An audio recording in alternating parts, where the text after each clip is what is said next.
പവിത്രത്തിന്റെ latest episode review ആണ് പറയുന്നത്. അങ്ങനെ പൂജാരി രണ്ടുപേരോടും അങ്ങോട്ടും ഇങ്ങോട്ടേക്കും മാലയിടാൻ പറയുന്ന സമയത്ത് വേദ വന്നിട്ട് വിക്രത്തിന്റെ കഴുത്തിലേക്ക് മാലയിടാൻ നിൽക്കുമായിരിക്കും. ആ സമയത്ത് വിക്രമിന്റെ മുഖം ഇങ്ങനെ കനത്ത് കാണുന്ന സമയത്ത് അച്ഛമ്മ അതിനെ തടയുന്നിട്ട് നിൽക്ക്. എന്താണ് നിന്റെ മുഖം ഇങ്ങനെ കടന്നിൽ കുത്തിയതുപോലെ? ജീവിതകാലം മുഴുവൻ നിങ്ങൾ സുഖത്തിലും സന്തോഷത്തിലും ഒരുമിച്ച് തന്നെ വേണം. രണ്ടുപേർക്കും പറയുന്നത് മനസ്സിലാവുന്നുണ്ടോ? ഭഗവാനെ നന്നായിട്ട് മനസ്സിൽ ധ്യാനിച്ചു കൊടുത്തിട്ട് മോള് വിക്രത്തിന്റെ കഴുത്തിൽ മാലയിട്ടോ എന്ന് പറയും. അച്ഛമ്മയുടെ വാക്ക് കേൾക്കുന്ന സമയത്തിന് വേദയും വിക്രമും പരസ്പരം നോക്കുന്നുണ്ടോ. വേദ ഏതായാലും വിക്രത്തിന്റെ കഴുത്തിലേക്ക് മാലയിട്ട് കൊടുക്കും. എന്നാൽ വിക്രത്തിന്റെ മുഖത്ത് ഈ ഒരു സമയത്ത് ദേഷ്യം മാത്രമായിരിക്കും. ഭയങ്കര അങ്ങ് ദേഷ്യപ്പെട്ട് കൊടുത്തിട്ട് വിക്രം വേദയെ തന്നെ ഇങ്ങനെ നോക്കി നിൽക്കുകയാണ്. വിക്രം ഇങ്ങനെ ദേഷ്യത്തോടെ വേദയെ നോക്കി നിൽക്കുന്നത് കാണുന്ന സമയത്തിന് അച്ഛമ്മ ചോദിക്കുന്നുണ്ട്, നീ എന്താണ് ഇങ്ങനെ നോക്കി നിൽക്കുന്നത്? നീ അവളുടെ കഴുത്തിൽ മാലയിട്ട് കൊടുക്കുക എന്ന് പറയും. ഇതൊക്കെ കണ്ടിട്ട് നന്ദിനിക്ക് ഒട്ടും തന്നെ സഹിക്കാൻ കഴിയാതെ ദേഷ്യം പിടിച്ച് നിൽക്കുമായിരിക്കും നന്ദിനി. അച്ഛമ്മയുടെ വാക്ക് കേട്ടുകൊണ്ടതിന് വിക്രം ഏതായാലും വേദയുടെ കഴുത്തിലേക്ക് ആ ഒരു തുളസിമാല ഇട്ട് കൊടുക്കുന്നുണ്ട്. രണ്ടുപേരും പരസ്പരം മാലയിടുന്നതെല്ലാം കാണുന്ന സമയത്തിന് അച്ഛമ്മക്ക് ഒരുപാട് സന്തോഷമായി എന്ന് മാത്രമല്ല അച്ഛമ്മ അത് തുറന്നു പറയുന്നുണ്ട്, എനിക്കൊരുപാട് സന്തോഷമായി മക്കളെ. ഇനി നിങ്ങൾ ഏതായാലും അച്ഛൻ്റെ അനുഗ്രഹം വാങ്ങിക്കുക എന്ന് പറയുന്ന സമയത്ത് സുധാകരൻ മാഷ് ഭയങ്കര ഇങ്ങനെ ദേഷ്യപ്പെട്ട് നിൽക്കുകയാണ്. എന്നാൽ ആ ഒരു ദേഷ്യം അമ്മയോട് പുറത്ത് കാണിക്കാതെ ദേഷ്യം അടക്കി പിടിച്ച് നിൽക്കാട്ടോ മാഷ്. വേദ ഇങ്ങനെ മാഷിനെ നോക്കുന്ന സമയത്തിന് സുധാകരൻ മാഷ് ഭയങ്കര ദേഷ്യത്തിലായിരിക്കും. പുച്ഛഭാവത്തോടു കൂടിയായിരിക്കും വിക്രമിന്റെ മുഖത്തേക്ക് നോക്കിയിട്ട് മാഷ് നിൽക്കുന്നത്. അച്ഛമ്മ ചോദിക്കുന്നുണ്ട്, എന്താണ് നിങ്ങളിങ്ങനെ മടിച്ചു നിൽക്കുന്നത്? പോയിട്ട് അച്ഛൻ്റെ അനുഗ്രഹം വാങ്ങിക്കുക എന്ന് പറയുന്ന സമയത്തിന് വിക്രം ഇങ്ങനെ അനുഗ്രഹം വാങ്ങാൻ മടിച്ചു നിൽക്കുകയാണ്. ഇത് കേട്ട് കമലമ്മയും പറയുന്നുണ്ട്, അച്ഛമ്മ പറയുന്നത് കേട്ടില്ലേ വിക്രം, നീ പോയിട്ട് അച്ഛൻ്റെ അനുഗ്രഹം വാങ്ങിക്കുക എന്ന് പറയും. വിക്രം പതിയെ വേദയെ നോക്കുന്ന സമയത്തിന് വേദ ഒന്നും വേണ്ടാതെ തല കുനിച്ച് നിൽക്കുമായിരിക്കും. വിക്രം പോകുന്നതിന് പുറകെ തന്നെ വേദയെ പോകുന്നുണ്ട്. എന്നിട്ട് അങ്ങനെ മാഷിൻ്റെ അടുത്തേക്ക് അനുഗ്രഹം വാങ്ങിക്കാൻ പോകുന്ന സമയത്തിന് മാഷ് ഇങ്ങനെ തല തിരിച്ച് നിൽക്കുകയാണ്. അനുഗ്രഹം വാങ്ങിക്കാൻ വേണ്ടിയിട്ട് അങ്ങോട്ടേക്ക് ചെല്ലുന്ന സമയത്തിന് മാഷ് കാലങ്ങ് വലിക്കുന്ന സമയത്തിന് നന്ദിനിക്ക് ഭയങ്കര സന്തോഷമായിട്ട് പുച്ഛഭാവത്തോടു കൂടി ഇങ്ങനെ ചിരിക്കട്ടെ നന്ദിനി. അച്ഛൻ്റെ അനുഗ്രഹം വാങ്ങിച്ചതിന് ശേഷം പിന്നീട് അങ്ങനെ അച്ഛമ്മയുടെയും അതുപോലെ കമലമ്മയുടെ അനുഗ്രഹം വാങ്ങിക്കുന്നുണ്ട് രണ്ടുപേരും. എല്ലാവരുടെയും അനുഗ്രഹം വാങ്ങിച്ചതിന് ശേഷം വിക്രം ഏതായാലും ആ ഒരു തുളസിമാല കഴുത്തിൽ നിന്നും ഊരാൻ പോകുന്ന സമയത്തിന് അച്ഛമ്മ അത് തടയുന്നുണ്ട്.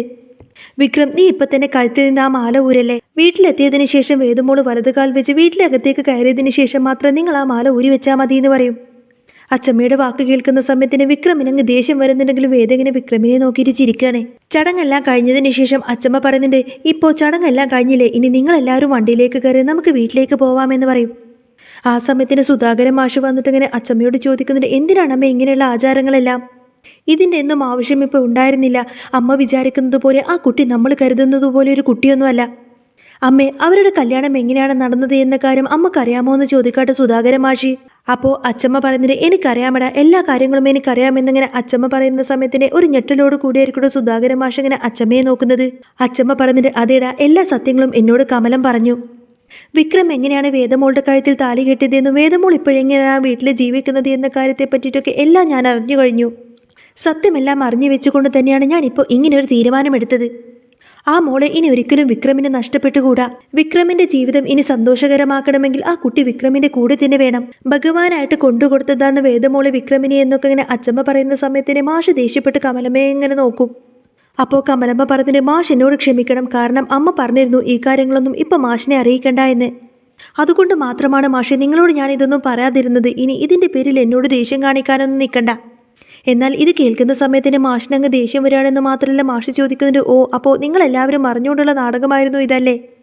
സുധാകരൻ മാഷിങ്ങനെ അച്ഛമ്മയോട് പറഞ്ഞിട്ട്, ആ കുട്ടി ഒരിക്കലും നമ്മുടെ വീട്ടിൽ ജീവിക്കേണ്ട കുട്ടിയൊന്നുമല്ല. ചെറുപ്പം മുതലേ എല്ലാവിധ സുഖ സൗകര്യങ്ങളും സൗഭാഗ്യം കൊണ്ടും ജീവിച്ച് വളർന്നവളാണ് അവള്.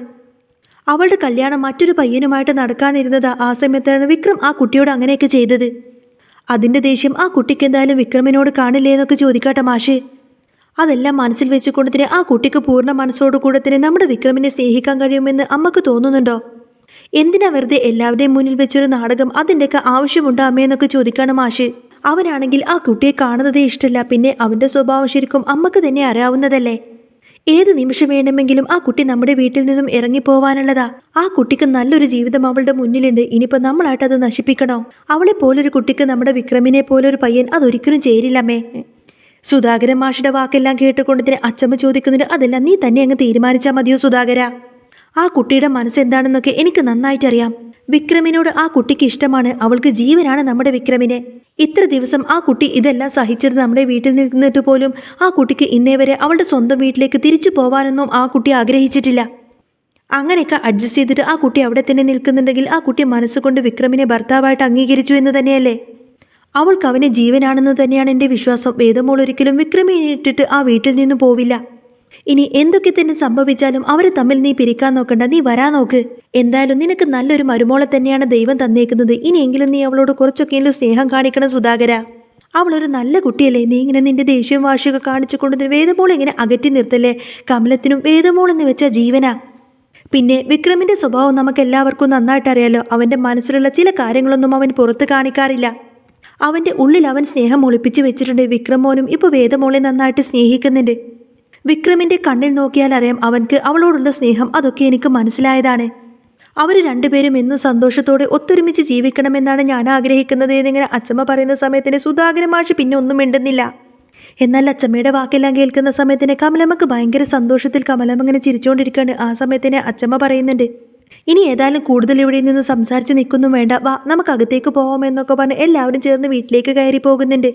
വിക്രമിനെയും വേദയും സ്വീകരിക്കാൻ വേണ്ടിയിട്ട് നിലവിളക്കുമായിട്ട് കമലമ്മ അവിടെ നിൽക്കുന്നുണ്ടാവും.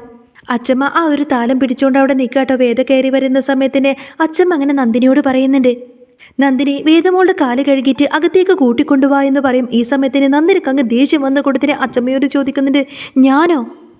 ഇവളുടെ കാല് കഴുകാനൊന്നും എനിക്ക് പറ്റില്ല എന്ന് പറയാണ് നന്ദിനി.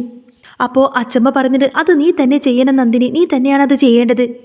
നീ തന്നെയല്ലേ ഈ വീട്ടിലെ ഇളയ മരുമകൾ, അതുകൊണ്ട് വേദമോളെ സ്വീകരിക്കേണ്ടത് നീ തന്നെയാണ്. നീ ഈ വീട്ടിലേക്ക് കാലെടുത്ത് വെച്ചപ്പോൾ ശ്രീജയായിരുന്നു നിനക്ക് വേണ്ടി ഇതൊക്കെ ചെയ്തു തന്നിരുന്നത്. ഇപ്പതേ നിനക്ക് താഴെയായിട്ട് വന്നിരിക്കുന്നത് വേദമോളല്ലേ, അതുകൊണ്ട് വേദമോളെ കാല് കഴുകി സ്വീകരിക്കേണ്ടത് നീ തന്നെയാണെന്നൊക്കെ പറയട്ടെ നന്ദിനിയോട്. ഇപ്പം തൽക്കാലം ഞാൻ പറഞ്ഞത് നീ അങ്ങ് ചെയ്താൽ മതിയെന്നിങ്ങനെ അച്ചമ്മ പറയുന്ന സമയത്തിന് നന്ദിനിക്ക് മറ്റു നിവൃത്തിയില്ലാതെ ദേഷ്യപ്പെട്ട് വേദയെ ഇങ്ങനെ നോക്കുകയാണ്. എന്നിട്ട് മനമില്ല മനസ്സോടുകൂടിയായിരിക്കും വേദയുടെ കാലൊക്കെ നന്ദിനി കഴുകി കൊടുക്കുന്നത്. നന്ദിനിക്ക് ഭയങ്കര അങ്ങ് ദേഷ്യം വരികയാണെന്ന് മാത്രമല്ല കണ്ണും തുറപ്പിച്ചു കൊണ്ടതിന് വേദയത്തിനെ ഇങ്ങനെ നോക്കിയിട്ട് പിറുപിറുക്കും. ആ സമയത്തിന് വേദ ഇത് കണ്ട് ചിരിക്കുകയാണ്. വേദയുടെ ചിരി കാണുന്ന സമയത്തിന് നന്ദിനിയുടെ ദേഷ്യം ഇരട്ടിക്കാണെന്ന് മാത്രമല്ല നന്ദിനി ഇങ്ങനെ മനസ്സിൽ പറഞ്ഞിട്ട്, എടി നീ കൂടുതൽ ചിരിക്കൊന്നും വേണ്ട, ഇതിനുള്ള പണി ഞാൻ നിനക്ക് വെച്ചിട്ടുണ്ടെടി. എന്നാൽ ഇതെല്ലാം കണ്ടിട്ട് എന്ത് ചെയ്യണമെന്നറിയാതെ ആകങ്ങനെ പെട്ടു നിൽക്കുന്നൊരവസ്ഥയിലായിരിക്കട്ടോ വിക്രം. ഏതായാലും ഗൃഹപ്രവേശന ചടങ്ങ് നടക്കുന്നുണ്ടോ. രണ്ടുപേരെയും അകത്തേക്ക് സ്വീകരിച്ച് കൊണ്ടുവരുന്നുണ്ട് അച്ചമ്മ. അതിനുശേഷം വിക്രമിനെയും വേദയും അടുത്തടുത്ത് ഇരുത്തിക്കൊണ്ട് എല്ലാവരും ഇങ്ങനെ മധുരം കൊടുക്കും. അച്ചമ്മ ആദ്യം തന്നെ സുധാകര മാഷിനെ കൊണ്ട് വേദക്കും വിക്രമും ഇങ്ങനെ പായസം കുടിപ്പിക്കും. അതിനുശേഷം കമലമ്മയും ശ്രീജയും നന്ദിനിയും അങ്ങനെ എല്ലാവരും രണ്ടുപേർക്കായിട്ട് പായസം കൊടുക്കും. അങ്ങനെ ആ ഒരു ചടങ്ങെല്ലാം കഴിഞ്ഞതിന് ശേഷം അച്ചമ്മ പറയുന്നതിന് യാത്ര ചെയ്തതിൻ്റെയും എല്ലാവർക്കും ക്ഷീണം കാണും. അതെ, വിക്രമിനും വേദക്കുമോൾക്കും വേണ്ടി ഞാൻ ഒരുക്കിയിരിക്കുന്ന മുറി ഈ വീടിൻ്റെ മച്ചിൻപുറത്താണ്. നിങ്ങൾ രണ്ടുപേരും അങ്ങോട്ടേക്ക് ചെല്ലുമെന്ന് പറയുന്ന സമയത്തിന് വിക്രമും വേദയും നേരെ മുകളിലേക്ക് ചെല്ലുന്നുണ്ട്. മുറിയിലേക്ക് എത്തിയതിന് ശേഷം വിക്രം ഭയങ്കര ദേഷ്യത്തിലായിരിക്കട്ടോ. എന്നിട്ട് തൻ്റെ കഴുത്തിലുള്ള മാലങ്ങ് വലിച്ചെറിയുന്നത് കാണുന്ന സമയത്തിന് വേദക്കങ്ങ് ചിരി വരും.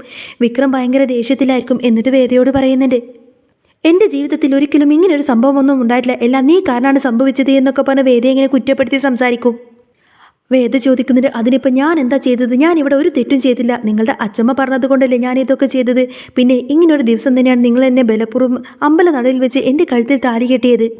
അന്നെന്താ എന്നെ താലി കെട്ടുന്ന സമയത്ത് നിങ്ങൾക്കൊന്നും തോന്നിയില്ലേ? അന്നെന്താ നിങ്ങളുടെ മനസ്സങ്ങ് മരവിച്ചു പോയിരുന്നോ? അപ്പോൾ വേദയോടായിട്ട് വിക്രം പറയുന്നുണ്ട്, അതെ, ആ നശിച്ച ദിവസം തന്നെയാണ് എൻ്റെ ജീവിതത്തിൽ ഞാൻ ചെയ്ത ഏറ്റവും വലിയ തെറ്റെന്ന് പറയും. എന്നാൽ വിക്രമിന്റെ ആ ഒരു മറുപടി കേൾക്കുന്ന സമയത്തിന് വേദക്കങ്ങ് വല്ലാതാവുന്നുണ്ട്. ഏതായാലും അന്നത്തെ ആ ഒരു രാത്രിക്ക് വേണ്ടിയിട്ടുള്ള ഒരുക്കങ്ങളായിരിക്കട്ടോ അച്ചമ്മക്ക്. വേദ ഡ്രസ്സെല്ലാം മാറിയിട്ട് അടുക്കളയിലേക്ക് വരുന്ന സമയത്തായിരിക്കട്ടോ വിക്രത്തിന് കൊടുക്കാനുള്ള പാൽ ഗ്ലാസുമായിട്ട് അച്ചമ്മ നേരെ വേദയെ മുറിയിലേക്ക് പറഞ്ഞു വിടുന്നത്. എന്നാൽ പാൽ ഗ്ലാസുമായിട്ട് വേദ അങ്ങോട്ടേക്ക് കയറി ചെല്ലുന്ന സമയത്തിന് വിക്രത്തിന് വല്ലാത്തൊരു ഫീലായിരിക്കും. ആദ്യം വിക്രം ദേഷ്യപ്പെട്ട് വേദയെ അവിടെ നിന്നും അടിച്ചിറക്കാൻ നോക്കുന്നുണ്ടെങ്കിലും അച്ചമ്മ വന്നിട്ട് രണ്ടുപേരെയും ഉള്ളിലേക്കാകിട്ട് കഥകങ്ങ് കുറ്റിയിടുന്നുണ്ട്. പിന്നീട് അങ്ങോട്ടേക്ക് വളരെയധികം രസകരമായിട്ടുള്ള എപ്പിസോഡൊക്കെ തന്നെയാണ് വരാൻ പോകുന്നത്. ഇത് കഴിഞ്ഞിട്ടുള്ള എപ്പിസോഡൊക്കെ ഞാൻ ഓൾറെഡി ഈ ഒരു ചാനലിൽ അപ്ലോഡ് ചെയ്തിട്ടുണ്ട്. അപ്പോൾ നിങ്ങൾക്ക് ഈ ഒരു ചാനൽ കാണാൻ താല്പര്യമുണ്ടെങ്കിൽ, എന്നും ഇതേപോലത്തെ റിവ്യൂസൊക്കെ കേൾക്കാൻ താല്പര്യമുണ്ടെങ്കിൽ തീർച്ചയായിട്ടും നിങ്ങൾ എൻ്റെ ചാനൽ സബ്സ്ക്രൈബ് ചെയ്ത് സപ്പോർട്ട് ചെയ്യാൻ മറക്കല്ലേ.